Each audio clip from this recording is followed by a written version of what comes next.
बे न्यूज़ में खबरनि अपडेट जो सिलसिलो जारी है। मलीर का खबर शामिल कयूं पिया। मुश्ताक गब्बोल की रिपोर्ट मुताबिक़ क़ायदाबाद वासणे सायरा रिंद नौजवान कामरान रिंद सां कराची जे सिटी कोर्ट में पसंद जो परिणो करे छॾियो, जंहिं खेनि मोतमार धमकियूं ॾिनियूं पियूं वञनि।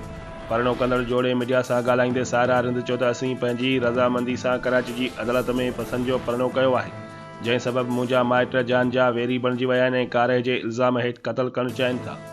शाह लतीफ़ टाउन थाणे ते मुंहिंजे मुड़ुस कामरान रिंद जे माइटनि ख़िलाफ़ कूड़ो केस दाख़िल करायो वियो आहे। आउं chief justice high court IG Sindh SSP Malir खे अपील थी करियां त धमकियूं ॾींदड़नि ख़िलाफ़ कानूनी कार्रवाई करे तहफ़्फ़ुज़ फराहम कयो वञे।